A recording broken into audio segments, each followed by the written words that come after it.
한준희 장준의 원투펀치 212화 세 번째 이야기는요. 국내 축구에서 가장 핫했던 이슈들을 한번 모아봤습니다. 자, 옐로아이디를 통해서 저희 이 질문을 정말 많이 받았어요. 브렉시트가 유럽 축구에 미치는 영향은 과연 무엇일까요? 저희 수준을 너무 높게 보시는 것 같아요. 근데 지난주에 사실 이제 브렉시트가 화제였잖아요. 네.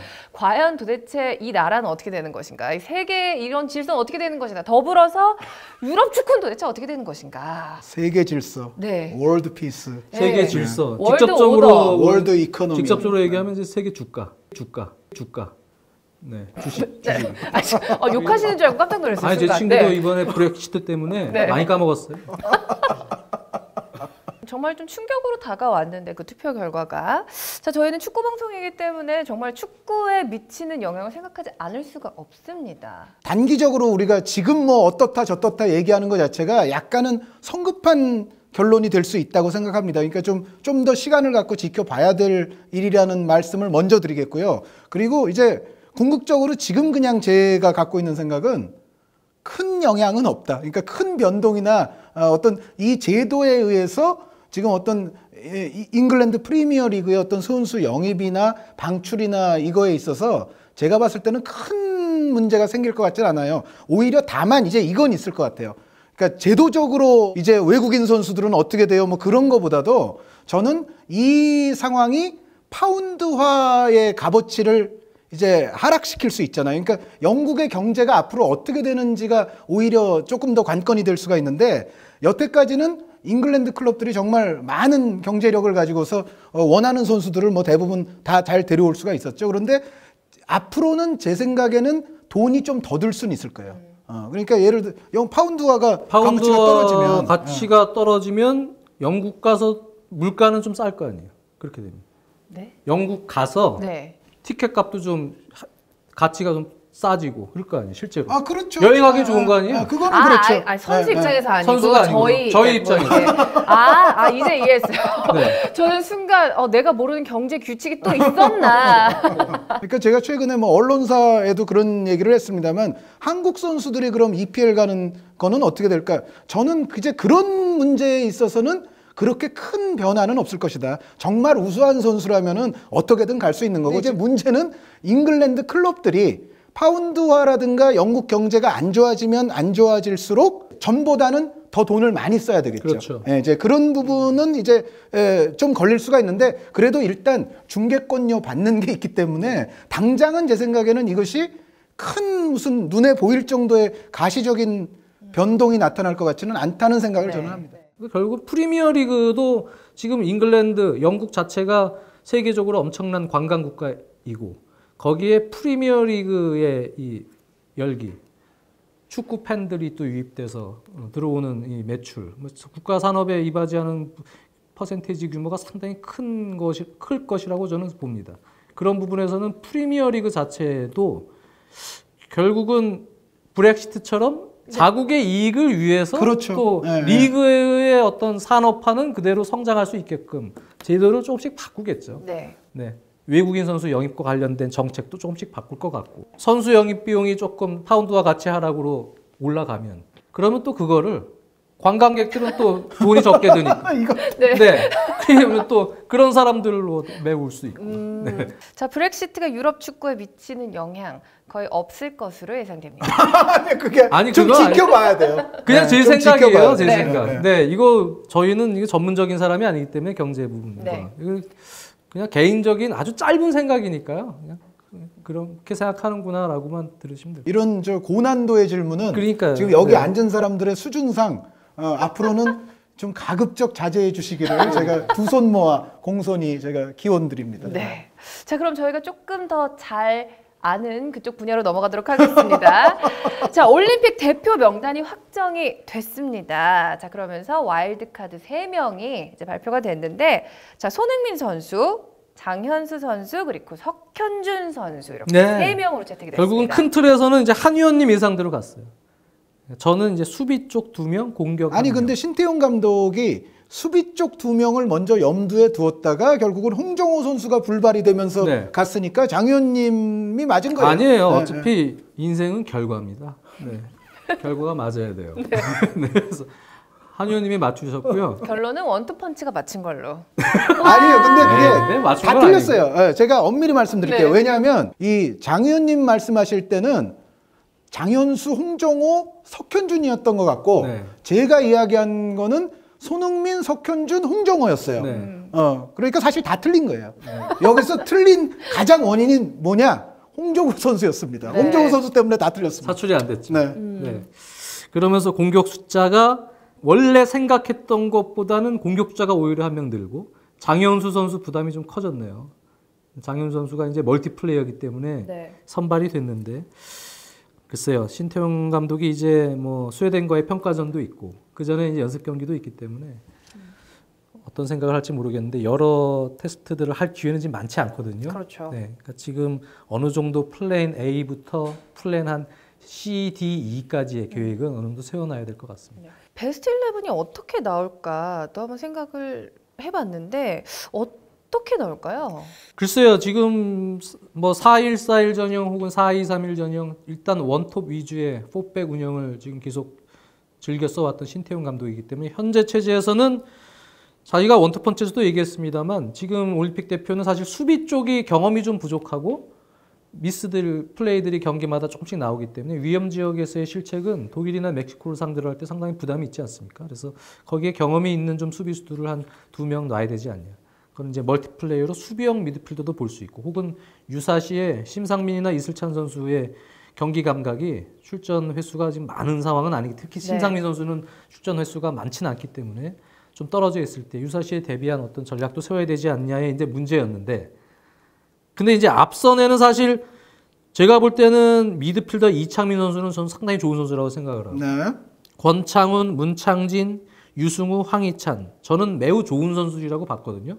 그래서 이 선수들로 끌고 가면서 와일드카드 한 명 정도면 전 된다고 봤어요. 근데 네. 한 명이 더 들어갔단 말입니다. 그러니까 예를 들어서 우리가 뭐 피지전은 진짜 피지전도 신중하게 잘 싸워야 됩니다. 피지가 그래도 객관적으로 좀 약체이기 때문에 독일 멕시코전에서 4-2-3-1 전형을 쓸 가능성이 높은데 이제 2선 3명과 원톱을 놓을 때 황희찬, 권창훈, 문창진, 석현준 예를 들어서 이렇게 들어가면 손흥민 선수가 빠지지 않습니까? 네.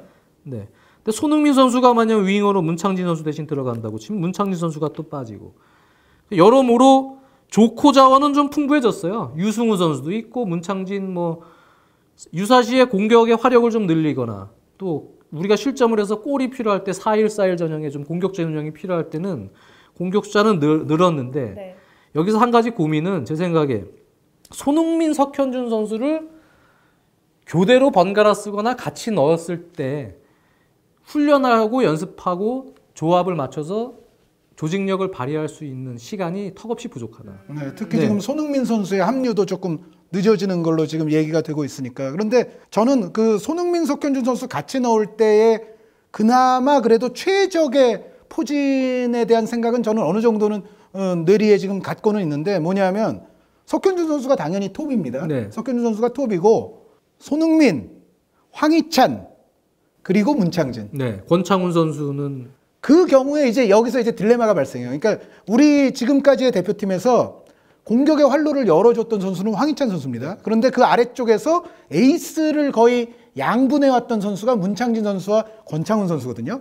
근데 이 두 선수가 동시에 다 안 들어가면 이것도 사실은 좀 이상한 일인데 그렇게 되면은 이제 아래쪽에 권창훈 그리고 수비형 미드필더 아마도 뭐 이찬동 선수 네. 이제 이렇게 오게 될 텐데 이 포진은 사실은 그러니까 이렇게 되면 석현준, 손흥민, 황희찬, 문창진, 권창훈까지를 다 쓸 수 있는 포진이에요. 그런데 여기서의 문제는 전문적인 수비형 미드필더가 그럼 한 명만 들어가게 되잖아요. 그래서 이 포진은 아마도 제가 봤을 때는 피지전에서는 물론 피지전에서는 근데 못 나오는 선수들도 있죠. 근데 피지전에서는 어찌됐건 뭐 이런 형태가 가상적으로 가능하다 손 치더라도 독일이라든가 멕시코를 상대로 과연 이렇게 될 것인가? 그렇다면은 결국은 권창훈, 문창진, 황희찬, 손흥민 4명 중에 적어도 1명 정도는 벤치로 가야만이 그래야 이제 뭐 이찬동, 박용우가 됐든 이찬동, 이창민이 됐든 이 중앙 쪽에는 그래도 조금 수비력을 증강을 시킬 수 있거든요. 저는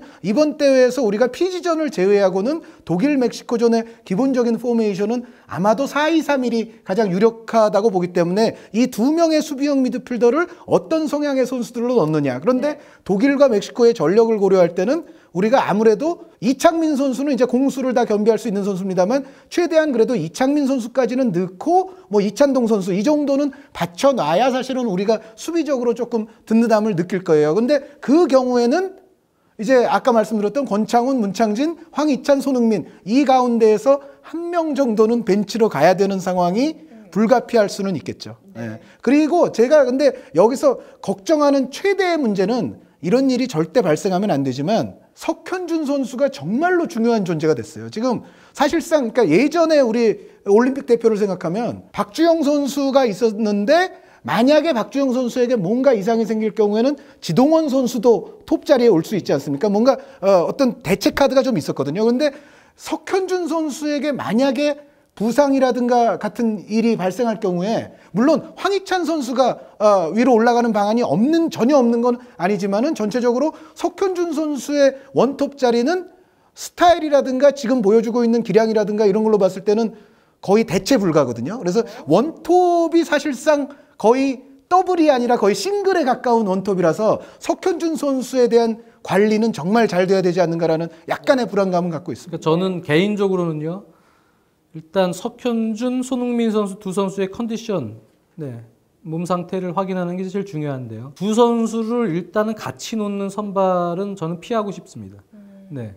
개인적으로 현재 그동안 오랫동안 쌓아왔던 2선 라인의 조직력은 그대로 살리고 석현준 선수는 사실 김현 선수가 했던 원톱 역할, 거기에서 좀 부족했던 부분을 석현준 선수가 원톱으로서 시간을 벌어줄 수 있는 힘을 보여줬다는 얘기입니다. 대표팀 경기에서. 거기서 버텨주고 원톱으로서 상대 수비진들과 그러면서 2선 라인들이 올 수 있는 시간까지 연계를 시켜줄 수 있는 힘을 보여줬거든요. 그 부분을 상당히 높게 사고 있기 때문에 석현준 선수가 그 폼을 그대로 유지하고 있다면 김현 선수가 했던 역할만 석현준으로 교체가 되는 상황이고, 물론 손흥민 같은 선수가 필요합니다. 이렇게 때려주고 골을 좀 넣어주는 우리 결정력이 좀 부족한 상황에서 필요한데 손흥민 선수의 폼이 그다지 좋지 않다면 손흥민 선수는 제가 볼 때 조커로 활용을 해도 충분히 위력을 발휘할 수 있는 조합이 될 수 있다. 그래서 독일 멕시코전에서 석현준 선수 대신 원톱으로 들어갈 수도 있고 석현준과 함께 세컨 스트라이크로 들어갈 수도 있고 윙 포워드로 들어갈 수 있고 석현준과 달리 손흥민은 여러 위치를 다 뛸 수가 있거든요. 최전방부터 2선까지. 그러니까 손흥민 선수의 활용을 너무 선발로만 너무 고정적으로 생각하지 말고 전방위적으로 잘 활용하는 방안도 생각을 해보면 그러면 오히려 극대화시킬 수 있지 않아. 근데 여기서의 전제 조건은 컨디션입니다. 선수들 컨디션이 손흥민이 좋으면 저는 손흥민을 선발로 놓고 석현준이 더 몸 상태가 괜찮으면 석현준 선발로 놓는데 두 선수를 같이 선발로 놓을 경우에는 약간의 저는 우려점이 있는 거예요. 조직력 측면에서. 그래서 그 부분이 좀 우려가 된다는 얘기입니다. 공격적인 측면에서. 저는 80%는 다 동의해요. 그러니까 손흥민 선수가 경우에 따라서 벤치로 갈 수 있다는 거. 그거는 제가 거기는 완전히 동의합니다. 그러니까 이게 왜 이게 약간 문제가 될 수가 있냐면 저희가 그 원투펀치 예전에 이제 와일드카드 얘기할 때 그때 어떤 시점에 했냐면은 손흥민 선수는 이미 와일드카드 가는 것처럼 됐을 때 했어요. 그래서 저는 사실은 제 와일드카드 예상 후보군에 손흥민 선수를 안 넣을 수가 없었습니다. 지금 얘기가 이렇게 됐는데 손흥민 선수가 나중에 안 간다는 거는 저는 상상하기 어려웠기 때문에 손흥민 선수를 넣을 수밖에 없고 그 다음에 이제 다른 선수들을 제가 선택을 한 건데 근데 이제 이게 있죠. 그러니까 손흥민 선수는 그만큼 미리 한 명 자리를 이미 확정이 되다시피 했던 선수예요. 그런데 이 선수 때문에 어떻게 보면 나머지 와일드카드를 추리는 데 있어서도 약간의 제약이 올 수밖에 없었는데 이 선수를 데려가서 벤치에 둔다? 물론 지금 뭐 합류 시기도 조금 늦어지고 뭐 그렇긴 합니다만 어찌됐건 중요한 경기들에서 벤치에서 출발을 하게 되면 그것은 그것대로 사실 코칭 스태프 입장에서는 부담이 되는 일이거든요. 그런데 부담이 됨에도 불구하고 그럴 수 있어야 된다라는 말씀을 드리고 싶어요. 지금, 제 얘기도 안 그래서 장 의원님께 제가 지금 굉장히 지금 그 부분은 동감을 하는 거예요. 그런데 장 의원님과 약간 제가 다른 의견은 뭐냐면 그 손흥민과 석현준을 동시에는 넣지 말라는 얘기는 그러면은 석현준 선수도 벤치에 갈 수 있다는 얘기잖아요. 근데 저는 가급적이면 석현준 선수는 선발이에요. 그러니까 석현준 선수가 얼마 전에 그 체코전에서 보여준 어떤 원톱으로서의 그 정말 아래쪽에서 공격이 빌드업이 잘 안 되는데도 불구하고 석현준 선수가 보여줬던 위력은 물론 매 경기 석현준 선수가 이렇게 할 수 있는지는 뭐 미지수긴 합니다만 그래도 제 생각에는 석현준 선수는 앞에 한 명 있고 없고 한 것이 상대 수비진에 주는 부담감 자체가 저는 다를 거라고 생각을 합니다. 그래서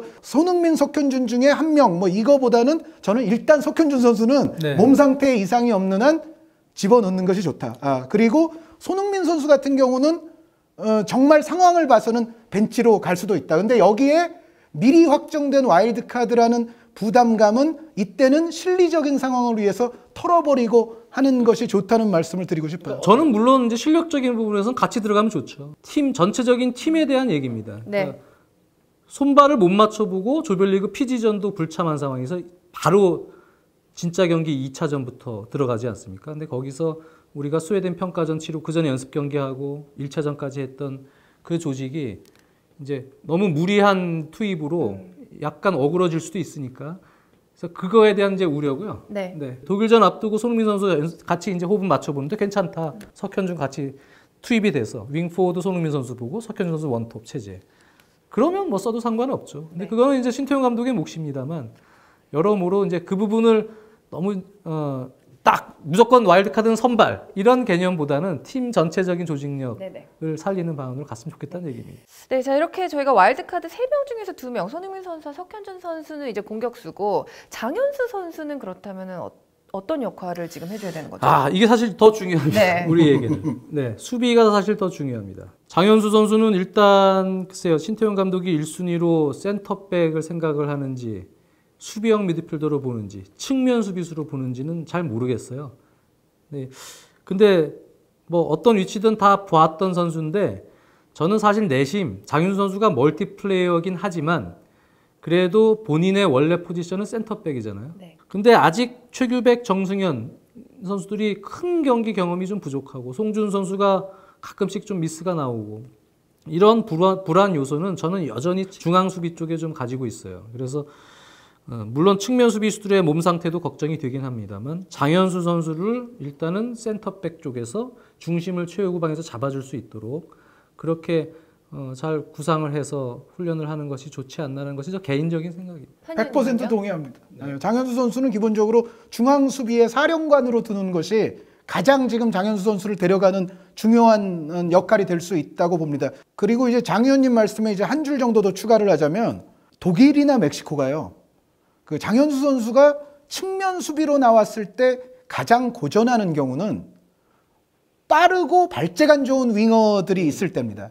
근데 제 생각에 물론 이제 우리가 독일과 멕시코의 명단을 봐야 되겠습니다만 멕시코 같은 경우는 이번에 코파 아메리카 센테나리오에서 어이없게 좀 실패했잖아요. 그래서 올림픽에 조금 더 역점을 기울인다는 얘기가 있어요. 그리고 심지어 그 코파에 나왔던 선수들의 또 상당수가 올림픽으로 올 가능성이 있고 그리고 독일도 어느 정도 멤버가 될지는 모르겠습니다만 만약에 제대로 멤버가 나오게 되면 역시 윙어 쪽에는 파괴적인 선수들이 있거든요. 그래서 독일이라든가 멕시코가 발 빠르고 개인기가 있는 윙어들이 올 가능성이 있습니다. 물론 이거는 지금 우리가 멤버를 아직 연구를 못한 상태에서 드리는 말씀입니다만 그 경우에 장현수 선수가 측면 수비를 보게 될 경우에는 이제 상대에 대한 그래서 우리가 분석을 해야 됩니다. 상대의 윙어들이 어떤 유형이고 어느 정도의 능력을 갖고 있느냐. 그럴 때 만약에 발 빠르고 개인기 좋은 선수들이라면 장현수 선수 측면 수비는 장현수 선수에게도 엄청나게 부담이 되고 그리고 중앙 수비의 또 사령관을 잃는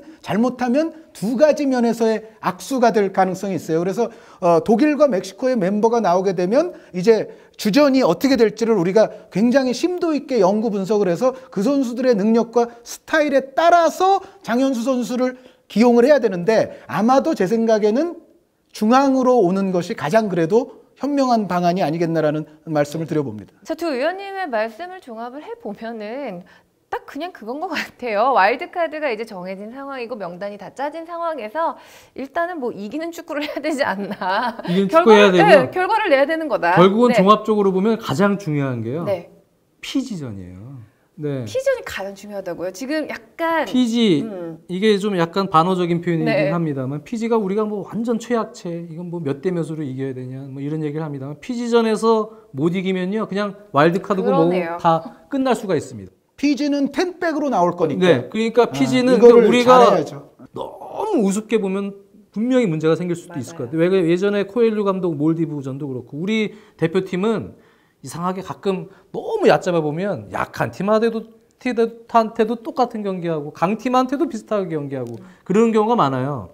그래서 완전히 피지 감독 입장에서는 지금 그냥 10백 나올 겁니다.